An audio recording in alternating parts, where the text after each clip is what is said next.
L'amour, au jardin le soleil, de mai pénétrate, à travers, les rideaux, de soir d'audet, du salon principal, du château de Bellevue, illuminant le visage, pale de Marguerite de Montclair. À 26 ans, elle incarnait le but aristocratique français, dans toute sa splendeur, des cheveux, châtains clairs aux rafles d'or, toujours coiffes, en chignon, élégant orne de perles fines, des yeux émeraude héritière. C'est grand-mère la duchesse, et cette prestance, naturelle qui fait que tous les regards se tournent vers elle dans les salons parisiens, et ses silhouettes élancées Mauli dans une robe de soie, bleu nuit, brodie de fils, d'argent, témoignent. Degenerations, de refinement, aristocratic. C.E. Matin, do 15, my 1920. Marguerite venait de prendre la décision la plus courageuse de sa vie. Briser ses fiancles avec le comte Henri de Valmont. Après 5 longues années d'un engagement arrangé par leurs familles. Les mots qu'élevait, prononces résignantes, encore dans le grand salon. Je n'ai pas plus faire semblant, dame un nom, que je n'ai jamais vraiment connu, per. Mon corps refuse cette masquerade, la bague de fiançailles unmagnifique. Saphir de Ceylan, interdit diamonds blancs, reposait, décimés sur le secrétaire, en marqueterie de son père. Symbole d'un amour qui n'avait jamais existe. Le comte de Montclair avait tempé et ses mires, s'était évanoui sur son canapé, Louis XV, et toute la domestique murmurait dans les couloirs du château, mais Marguerite avait tenu bon. Elle préférait affronter la scandale social plotted, que de vivre une existence, videoquite d'un homme qu'elle respectait, mais n'aimait pas. Cherchant refuge, loin du tumulte familial, Marguerite sortit dans les jardins du château. Ses escarpins de soie claquant sur les dalles de marbre de la terrasse.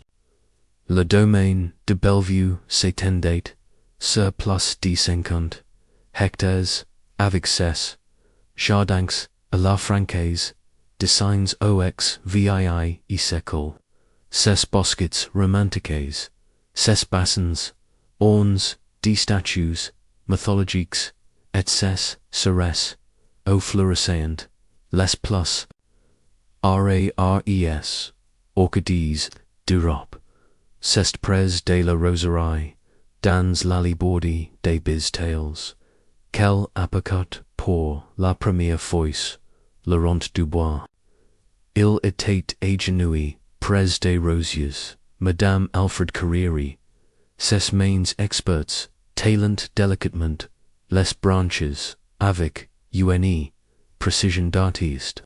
Le jeune homme de 30 ans possédait cette beauté, naturelle et franche, des hommes qui vivent au grand air, des cheveux bruns légèrement, boucles qui brillantes comme du cuivre au soleil, des yeux d'un bleu profond, comme les mers de Bretagne, une peau halie par le travail extérieur et cette carrure solide foggy par des années de labor.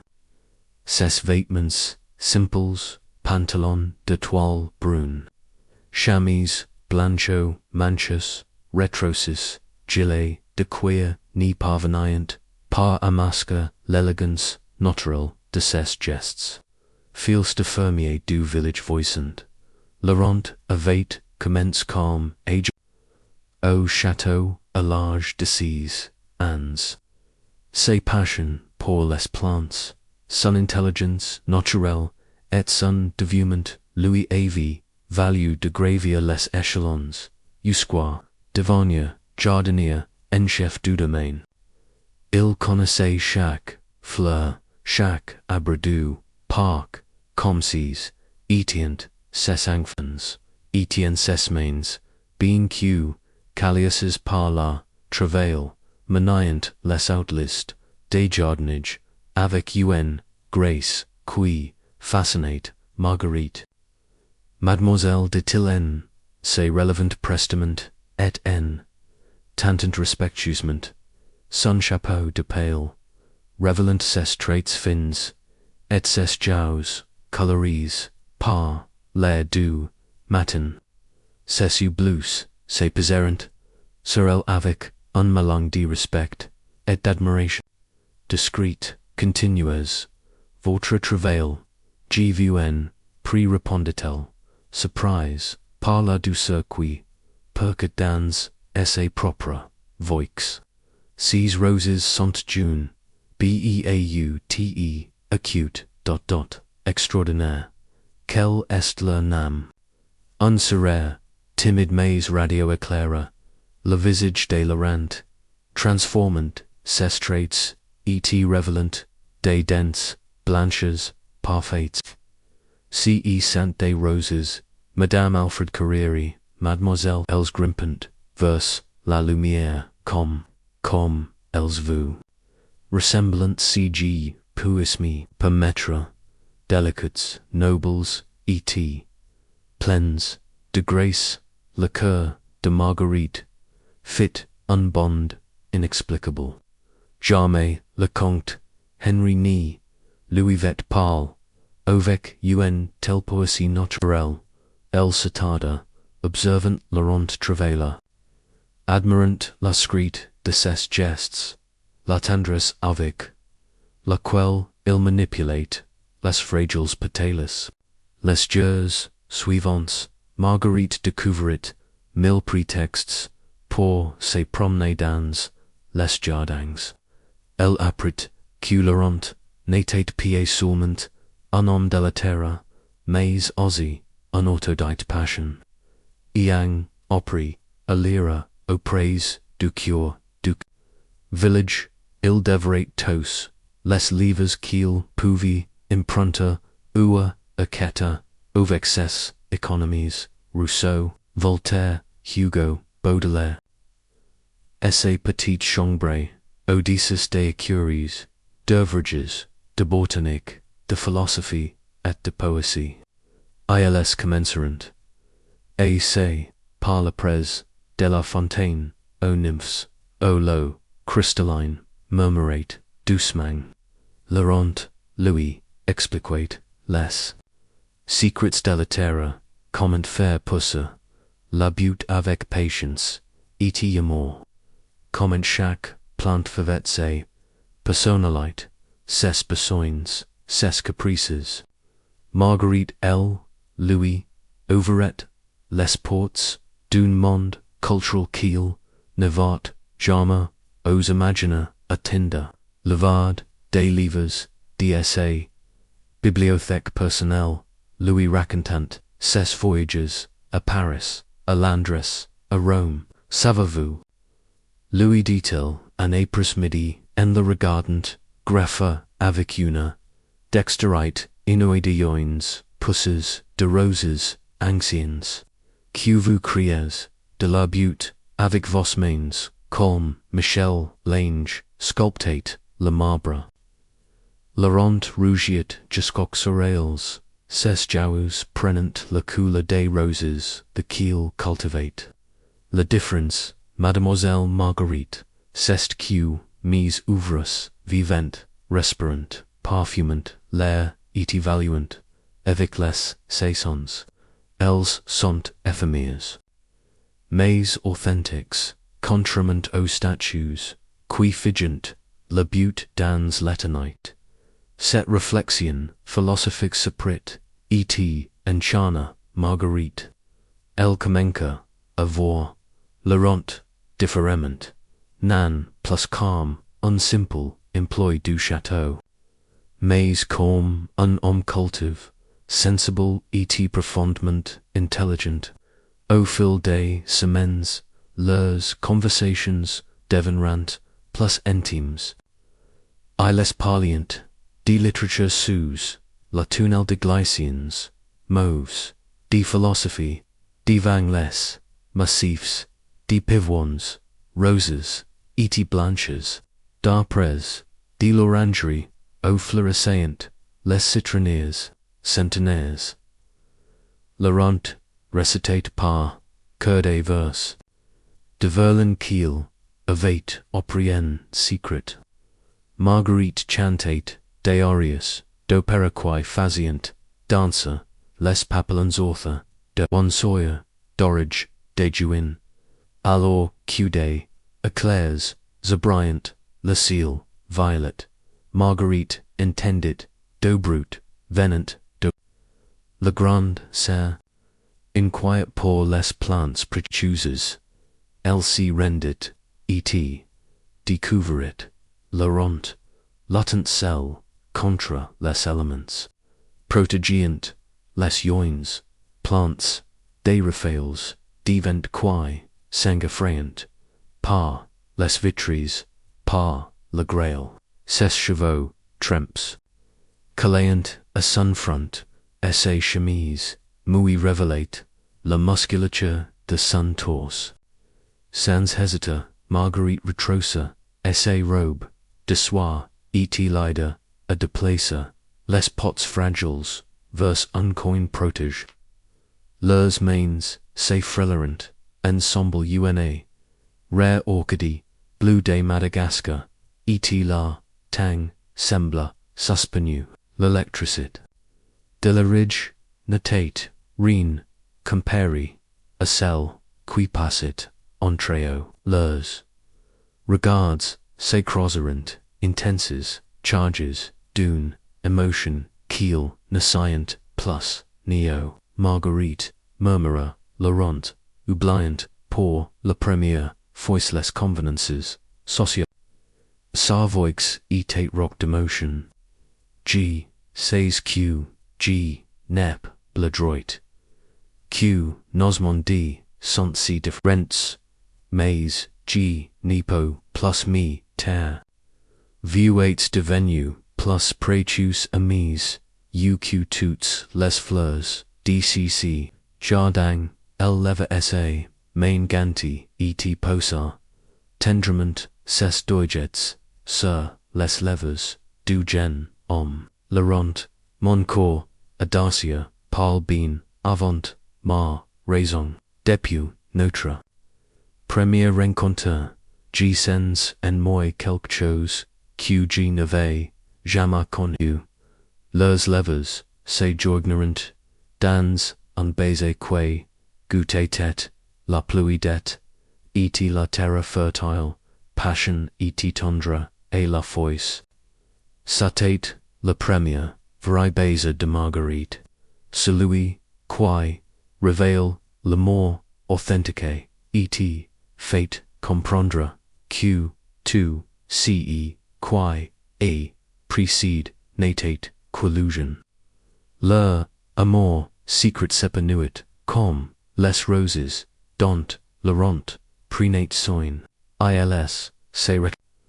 À l'aube dans la roseraie, quand la rosée perlait encore sur les pétales. Au coucher, du soleil près, de l'étang aux nenhoufs, au chantaient les grenouilles. Le Rompt gravate leurs initiales dans le course du vieux chain centenaire, Marguerite. Louis effrayé des livres, relies de queer avec des dédicaces caches. Il lui apprenait les noms latins des fleurs, Rosa gallica, lavendulang, angustifolia, jasminum officinelle. Elle lui récitate des poèmes de Baudelaire et de Musset, qui résonnent de Fremont dans ce cadre champêtre. Mais les domestiques du château communiquent à remarquer les changements chez leur maîtresse, Marie, sa fidèle femme de chambre, Depia, l'enfinesse, avit, découvert, délétères, sur ses précieuses, robes de soie, des brindilles, dans, ses chevaux, après, ses promenades. Le maître d'hôtel, Monsieur Durand, avait note ses absences, prolongues, aux airs des repas, son regard rêveur, ses sourires, mystérieux, les murmures, ses rependant, dans, les couloirs, du château comme, une traînée de powder, un matin. Des Juliette, le comte de Montclair fit venir, Laurent dans son bureau lambris, des chaînes sombres, au traînant, les portraits, des ses, enquêteurs, en uniforme militaire, du bourg, dit-il, d'une voix sèche, comme un coup de fouet, on me rapporte, que vous oubliez votre place, et votre condition. Ma fille n'est pas pour vous, et vous le savez parfaitement. Vos jardins sont magnifiques, je vous l'accorde, mais Thélanie vous donne pas le droit de lever les yeux vers elle. Vous avez jusqu'à demain matin pour quitter définitivement le domaine. Je vous donnerai des références honorables et un dédommagement. Mais je niveau plus vous ici.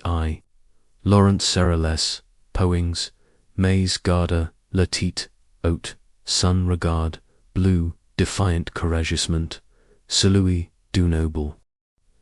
Monsieur le comte, avec tout le respect que je vous dois, je n'y partirai que si Mademoiselle Marguerite me la demande elle-même. Mon amour pour elle est sincère et honorable, même si ma naissance n'égale pas la sienne.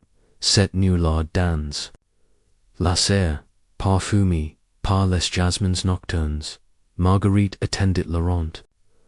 Quand il lui raconta ses conversations avec son père, elle n'y s'illa pas. Au contraire, ses yeux verts, brillants d'une détermination nouvelle.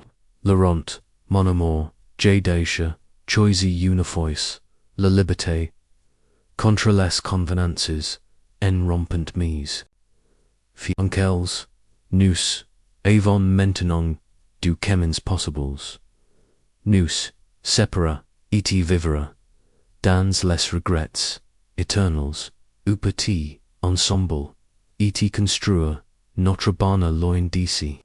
Marguerite réfléchissait, bien supplia, Laurent en prenant ses mains délicates dans les siennes, rugueuses mais si je n'y peux vous offrir qu'une vie simple, sans titre ni fortune.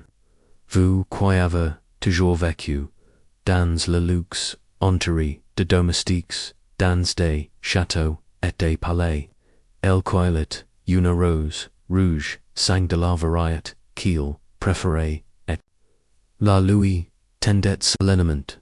Cette fleur a-t-elle moins de but passe, qu'elle pousse dans la terre commune, plotted que dans un pot de porcelaine dorée. L'amour verrait vaut tous les titres du monde, tous les châteaux de France. Avec vous, je n'y serai pauvre, je serai riche de bonheur. À l'aube du lendemain, alors que le château dormait encore, Marguerite quitta ses chambres avec un simple sac de voyage. Elle avait les une lettre pour ses parents, expliquant son choix avec dignité et amour. Laurent l'attendait près de la grille du domaine avec ses calques, ses clacanimes. Ensemble, ils prirent la route du sud vers la Provence, où un ami de Laurent leur avait promis un petit lopin de terre à cultiver. Le voyage fut une révélation pour Marguerite. Elle découvrit la France profonde ces auberges, mes chalareises, ces paysages, sauvages, ces gens, simples, mes généraux, Laurent prenait, soin d'elle avec, une délicatesse infinie, Louis montrant les étoiles qu'on n'y voyait jamais depuis, les fenêtres du château, Louis apprenant, le chant des oiseaux, Louis faisant goûter le pain bis, et le fromage des chèvres qui avaient, plus des saveurs cuitos, les mets refins des jeunesse. 6 mois plus tard, dans le petit village des Entremis de Provence, au pied des Alpes, Marguerite de Bois, elle avait pris le nom de son époux, avec fiat, arrosait les tomates, cerises de son potager, ses mains, autrefois, si blanches, et soignes portant, décimées les marques honorables du travail de la terre, mais elle n'avait jamais été plus belle. Ses chevaux d'ors, le beres, de leurs, chagnons, élèbes, flottant librement sur ses épaules.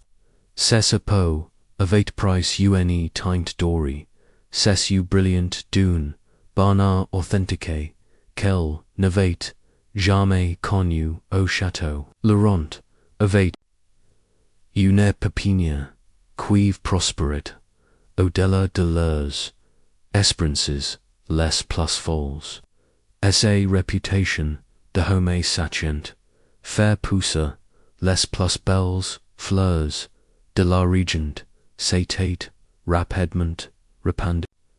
Les bourgeois d'Avignon, les nobles de la région venaient chercher ces roses, ces lavans, ces oliviers, centenaires. Marguerite le date avec les comtes son éducation aristocratique, se révélait produce et la correspondance avec les clients. Elle avait même ouvert un petit salon de danse, le jardin, où les dames de la région venaient goûter ces pâtisseries et admirer les massifs fleuris.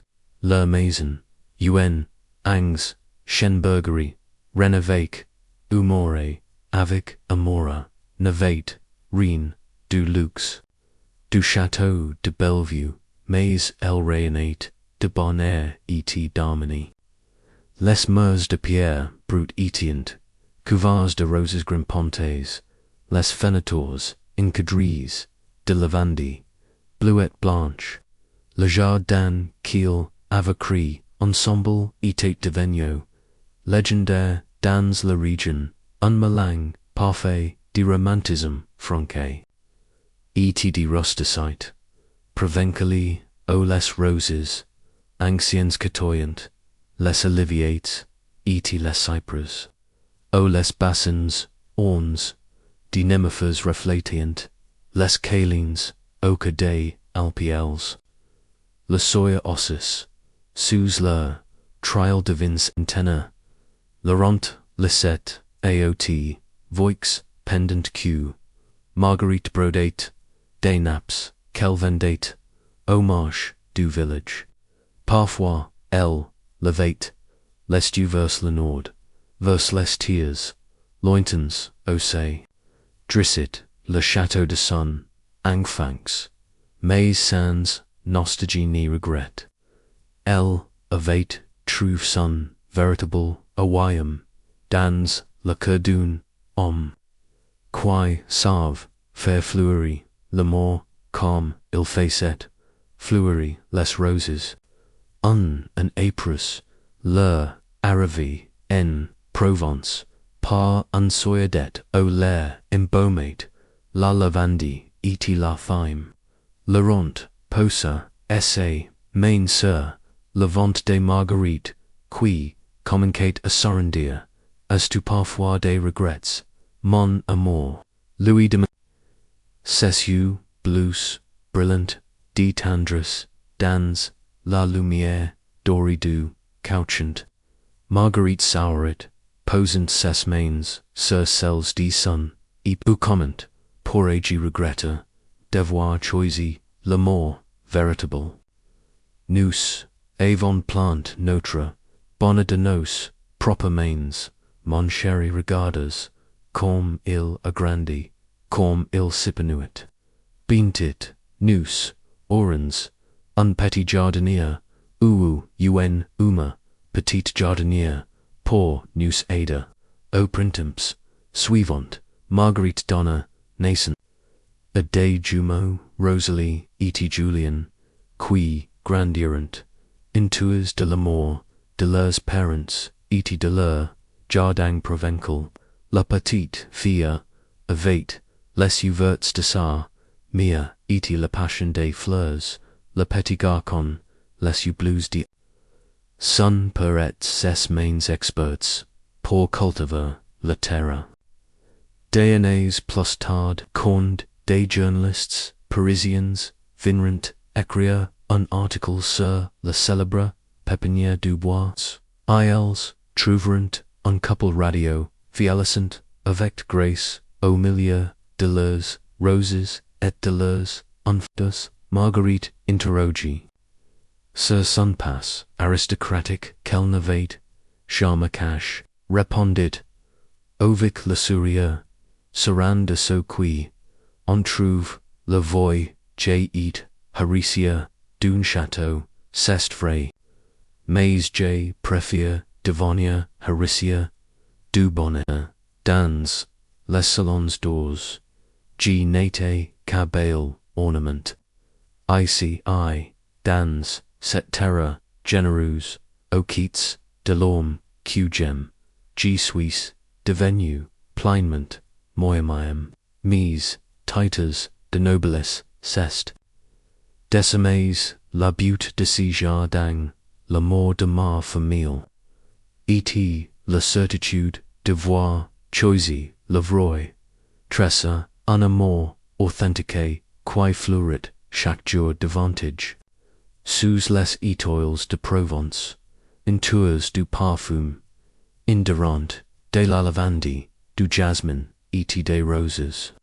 Marguerite et Laurent savaient qu'il avait découvert le secret du bonheur véritable, l'amour qui grandit dans la simplicité, la sainteté, du respect mutuel et s'épanouit dans la liberté. Choisi leur histoire d'amour était devenue légende dans la région. Preuve vivante que les plus belles fleurs poussantes souvent fleurs où on nie les attendent pieds, et que l'amour vrai n'a que faire des conventions sociales quand des deux cœurs battent à l'unisson.